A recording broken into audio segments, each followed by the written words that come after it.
Mainpuri Lok Sabha seat से Samajwadi party की प्रत्याशी डिंपल यादव ने कहा, इंडिया गठबंधन जब से बना है तब से सबसे ज्यादा परेशान भारतीय जनता पार्टी है। हर जगह गवर्नमेंट ऑफ इंडिया लिखा जाता था तो गवर्नमेंट ऑफ इंडिया बोलने में भी हिचकिचा रही थी भाजपा।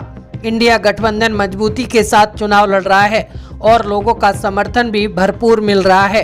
भाजपा के किए गए वादों पर कटाक्ष करते हुए डिंपल यादव ने कहा कि हिंदुओं में एक बड़ी कहावत है, प्राण जाए पर वचन न जाए। जब भाजपा की सरकार आई थी तब उन्होंने कहा था 15 लाख सभी के खाते में आएंगे। उसके बाद कहा था 2 करोड़ युवाओं को प्रति वर्ष नौकरी मिलेगी, गैस सिलेंडर सस्ते और मुफ्त मिलेंगे। उसके बाद कहा पेट्रोल और डीजल के दाम कम कर दिए जाएंगे। बहुत सारी बातें कही। बिजली की व्यवस्थाओं में सुधार किया जाएगा। आवारा पशुओं से जिस तरह से किसान परेशान है उनकी व्यवस्था की जाएगी। यह सरकार जो बात कहती आई है उन सभी में विफल रही है।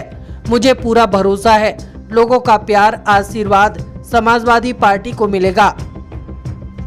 मैं समझती हूँ जब इंडिया का गठबंधन हुआ था तो सबसे ज़्यादा कोई परेशान था उस समय तो भाजपा थी, और जहाँ पे हर जगह गवर्नमेंट ऑफ इंडिया लिखा जाता था तो गवर्नमेंट ऑफ इंडिया बोलने में भी हिचकिचा रही थी। तो मैं समझती हूँ इंडिया गठबंधन जो है बहुत ही मजबूती के साथ पूरे देश में चुनाव लड़ रहे हैं और कट्टरता से लड़ रहे हैं। और मुझे खुशी इस बात की है कि लोगों का समर्थन लगातार इंडिया गठबंधन को मिल रहा है, और जिन प्रदेशों में रीजनल पार्टीज़ हैं, क्षेत्रीय दल हैं, उन प्रदेशों में लोगों का समर्थन उन क्षेत्रीय पार्टियों को भी मिल रहा है लगातार। मोदी जी लगातार यूपी में रैलियां कर रहे हैं। अभी इंडिया गठबंधन ने अपनी यूपी के फर्स्ट फेज सेकंड फेज के लिए कोई पहले एक भी रैली नहीं हुई, क्या कहेंगे?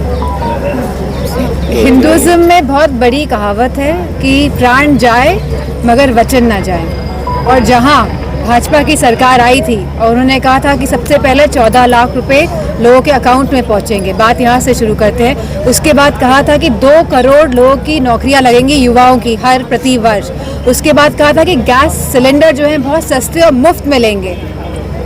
उसके बाद कहा था कि पेट्रोल डीजल के दाम कम कर दिए जाएंगे। तो इस तरह की बहुत सारी बातें कही गई, जहां कहा गया था कि जो बिजली की व्यवस्था में सुधार लाया जाएगा, जहां कहा गया था कि आवारा पशुओं की जो परेशानियां हैं जिससे हमारा किसान त्रस्त है आज, उसमें भी सुधार किया जाएगा, उन परेशानियों को हटाया जाएगा। कहीं ना कहीं यह सरकार जो बातें कहती आई है उन सभी में विफल रही है, और मुझे पूरा भरोसा है कि लोगों का साथ समर्थन और प्यार समाजवादी पार्टी के साथ है। मोदी जी फॉरेन कंट्री से कई वॉलंटियर बुला रहे हैं इलेक्शन में, लोकसभा चुनाव वोटिंग के लिए।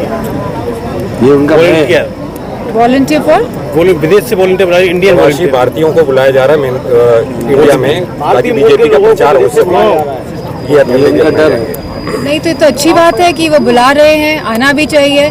तो मैं, क्योंकि आपने बात उठाई है, तो मैं मैनपुरी क्षेत्र के सभी लोगों को कहूँगी जो भी बाहर है वो वापस आए और बढ़ चढ़ के इस चुनाव में हिस्सा ले और वोट करें। मैडम मैं थोड़ी हो रहा कि वॉलंटियर इस बार बुलाए, उससे पहले बुलाया सकते, इस बार ही क्यों बुलाया जा रहा है? खलबली मची हुई है शासन को कि कहीं ना कहीं लोगों के जनाधार में उनको घटता हुआ दिखाई दे रहा है, क्योंकि लोग खुश नहीं हैं, क्योंकि लोग समझ रहे हैं कि इनकी करनी और कथनी में बहुत फर्क है, और इनकी जो नीतियां हैं वो लोगों को कहीं ना कहीं पिछाड़ रही हैं। मैडम मैं विरासत के तौर पे लोकसभा सीट जो है वो आपकी जिम्मेदारी है, और आप यहाँ पे प्रत्याशी भी समाजवादी पार्टी की साइड से।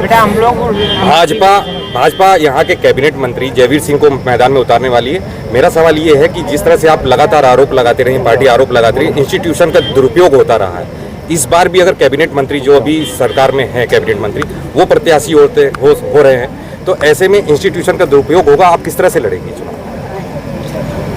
पार्टी पूरी मजबूती के साथ लड़ेगी, क्योंकि इंस्टीट्यूशन का दुरुपयोग कन्नौज में भी किया गया था, मैनपुरी में पिछले चुनाव में किया गया था, और हमारे जितने भी समर्थक हैं, पार्टी के जितने भी नेता हैं और जितने भी हमारे लोग हैं, उन्होंने मजबूती के साथ और बहुत चालाकी से इस शासन के जो प्रभाव है और जो शासन का जो ये सख्त रुख है उसका सामना किया था। और आप देखेंगे कि इस बार का भी जो रिजल्ट रहेगा वो पिछली बार से भी अच्छा रहेगा। अगर जयवीर सिंह प्रत्याशी होते तो मैं समझती हूँ इससे अच्छी कोई बात ही नहीं हो सकती है। सांसद जी, मैनपुरी जो वोटर्स है वो नंबर 1 पे यादव वोटर्स आता है। बीजेपी मोहन यादव को यहाँ चुनाव प्रचार में भेज रही है लोकसभा चुनाव को लेकर, कैसे देखती हैं? मैनपुरी जो पूरा क्षेत्र है ये समाजवादी विचारधारा की भूमि रही है और मैं समझती हूँ जो विचारधारा यहाँ से निकली वो पूरे प्रदेश में गई, जिसकी वजह से लोगों में समानता आई, संपन्नता आई और लोगों ने भाजपा पर विश्वास करके उन्हें सरकार में चुना।